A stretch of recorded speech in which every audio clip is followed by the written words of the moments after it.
Ukraine's first military ombudsman has just been to South Africa. We speak to Olha Reshetylova. Welcome. Good morning, good day, and thank you for having me. You are welcome. Before I talk about your appointment and your role going forward, I would love to ask you whether you think President Cyril Ramaphosa will be a credible mediator, considering South Africa's, or in particular, the African National Congress's long and historic ties with Russia. Oh, this is a quite complicated question, but what I'm definitely sure about that, like this war won't end without South Africa. We need your participation. We need your understanding, deep understanding of this war. That for Ukraine, this war is post-colonial, and this is something that South Africans understand very well, and this is so. And also, this war is for our common future because Ukraine is fighting against the network of authoritarian regimes uh, which relies on power. But we need in our future, in our common future of the world, we need to rely on law, on democracy. So in this future, um, which China, Russia, Iran, and other authoritarian regimes see, there will be no place for, unfortunately, for African countries, because this is a future for world of power. Unfortunately, as Ukraine, US, South Africa don't have enough power to defeat them. So we need to build the world of rule of law. They don't want us to do this.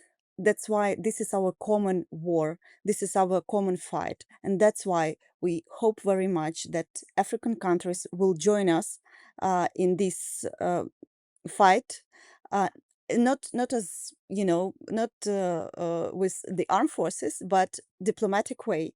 That's why we rely on African countries very much. South Africa, firstly, as the most influential state in African continent. So I hope for deep understanding, let's say, from your president, from your government, and that we will do this together. How do you feel about the role of United States President Donald Trump? Do you think he will be able to broker a deal that will protect or respect Ukraine's territorial integrity?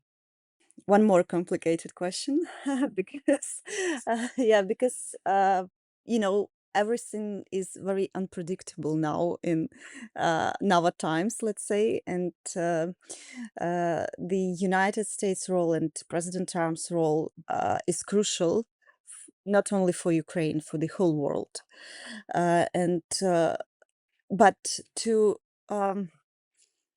to have like his understanding as well, to have influence on his view is not easy when it comes to Russian propaganda, to Russian influence from different side.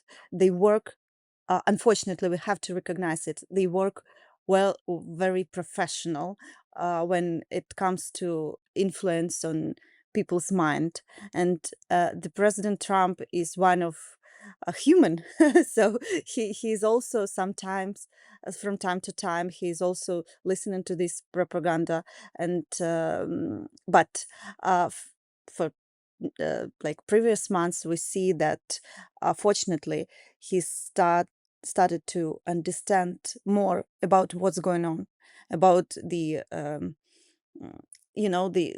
the what this war began. That this is not about like fight of two presidents, let's say, or something. This is about surviving of European nation, which post-colonial nation.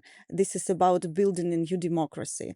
I hope he understood this. That's why we have more and more support from the United States. Um, I don't know what his role will be, but I see that the whole world see that he really wants to end the war. But to end the war, you have to defeat the authoritarian regime in Russia. So I I I believe that he will realize that, and he will do this way, not just sit uh, to sit down to president on to the one table and and say to them like, please make a deal.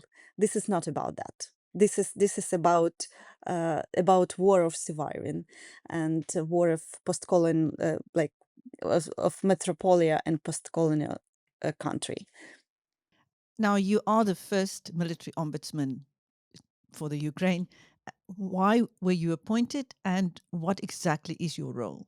You know, as a human rights defender, I've been used to be human rights defender for a decade, and I've been advocating for the establishing of military ombuds institution in Ukraine for almost 10 years, since the war in Ukraine began in 2014, because um, our army start to grow. We have more and more problems. Unfortunately, in Ukraine, we have this post-Soviet heritage in our armed forces, like when every soldier is the slave of his commander. This is a huge problem. And when the large-scale invasion started, we since that time we have half a million militaries in Ukraine. This is a huge category of population together with their families. They like it's about 4 million people who need support. They are they have a lot of restrictions in their life because of their serving, and it means that they need additional tools for protecting of their rights and liberties. So that was my point since I started working on this at the very beginning of war. As a human rights defender, I did a lot of investigations about grave violations of human rights inside the armed forces, and in previous year, if I'm not mistaken, President Zelensky um, declared that establishing of military ombuds institution was his priority on 2025, uh, and we draft a law. He appointed me as his commissioner first, in 2024, and my first task was to draft a law about military ombuds institution. So we did that. We passed the law to the parliament. We had a lot of discussions about the model of these institutions, and that it took several months for to the parliament to make a decision, until people went into the streets with protests. They asked, "Where is the military ombudsman? Why didn't we have this institution?" So, as my colleagues from different countries said, that was the first time in the world history that the military ombuds institution was demanded by protests. So this is because the violations of human rights inside the armed forces is a huge problem inside the armed forces. So this is because we really need this institution, and that's why the parliament made this decision immediately after the protests, and several weeks ago, the institution was established. I'm not appointed yet formally because I have passed the check of our security service. So I passed it previous week, and I come back from South Africa, and I hope today or tomorrow I will be appointed formally by the president. So tell us about your visit to South Africa. That was great. First of all, I'd like to thank everyone and South African military ombuds for warm hospitality. That was very nice. More than 40 countries participated in this event, and I think this is very symbolic that South Africa host this event for the second time. By the way, the first was in 2019.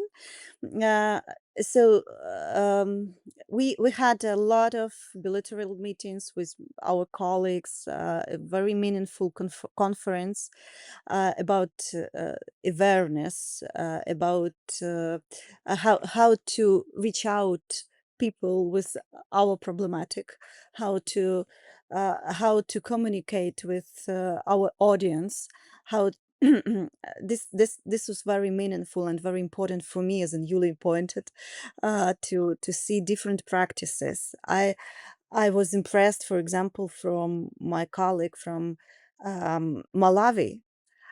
She's very bright person who's fighting corruption in the armed forces of Malawi, and I'm sure that this is a like very this need a huge braveness to do this, and she is very straight.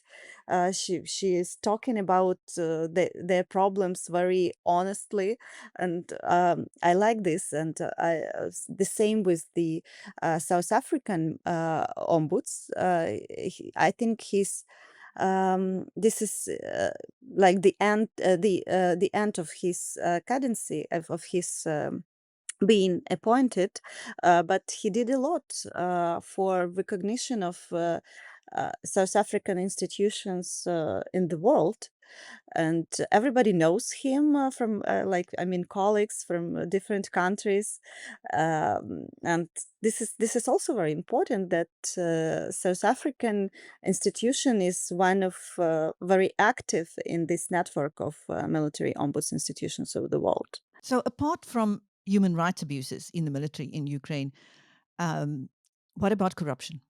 This is not like my mandate because we have different anti-corruption institutions, but to protect people when they want to report about some facts, to help them to connect with the different anti-corruption institutions, this is my task.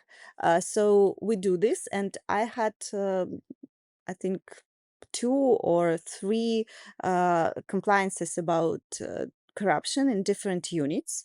It's not like a huge state corruption, let's say, but in different units. So we work together with the anti-corruption institutions and started investigation. And I hope that in the nearest future we will have criminal proceeding about that. So, but my task is not to investigate anti-corruption itself. My task is to protect uh, the servicemen who reported about this fact. Now, lastly, do you have any message for NATO? My message for NATO is to join Ukraine. I have a lot of different meetings with our international partners. They all are very interested in our experience in what we have, how we do this. I went to the Netherlands and met their inspector general, who is like my colleague in the armed forces, and we talked a lot about whether their country is prepared for war is needed. And um, my conclusion is that not really, because they don't really understand the scale of problems uh, they will have I hope they will never have, but if something happened, if the war started, if they will need to join the war, who starting from notification about casualties, which is very important, how to do this, how to communicate with families of uh, killed soldiers, of missing persons, of POWs, prisoners of war, and I don't know, ending with situation with, I don't know, DNA test. We need to test every serviceman with DNA. If in case of casualties, how to identify bodies and so on. About trainings, the war is changing daily, and we need to understand how to train soldiers properly to be effective on the battlefield. For example, now there is no such a huge need in artillery, but more in using drones, and how to survive, how infantry has to survive being attacked by drones every minute. How to do this, how to understand that you won't have rotation maybe for month, uh, and you will stay in the front position for so long, for more than 100 days. You will be delivered with food, water, medicine by drones as well, and uh, you will uh, provide the medical treatment by yourself. You won't have like medics around, so you have to be trained with the skills at the very beginning. But also this is a mental preparation. You have to be prepared mentally for surviving. This is something that I'm not sure that different armed forces all over the world understand. Uh, this is about understanding the new way of war. This is something that Ukraine can provide to our partners, because nobody except Ukraine and Russia has experience now. Unfortunately, we have this experience, and we are interested that our partners will be prepared for this situation if needed. That's why it is not a joke. My invitation to the NATO countries to join Ukraine. This is absolutely that I mean. We can share our experience. We can prepare you for new war. Because you have indeed revolutionized warfare. Yes, this is something that we had to do and we have to do daily because we need to survive. We need when somebody asks me about what is the main right of the servicemen of Ukrainian Defense Forces, I say that the main right is the right to victory. They deserve victory. So to defeat our enemy, which is stronger in many times, we need to be very creative. We need to change our armed forces very quickly. We need to, yes, to do revolution, but this revolution uh, mm, is been doing every day, daily, because we need to change something. We need to be like faster than our enemy. We're not every time successful in this, unfortunately, and that brings us too many casualties. Uh, and this is our like daily pain. And feeling this pain, we have this is something that pushes us to be more creative, to find new ways, to find something that will help us to win. Thank you. That was Ukraine's first military ombudsman, Ola Reshetylova, speaking to Biz News. I'm Christine. Thank you, Ola. Thank you.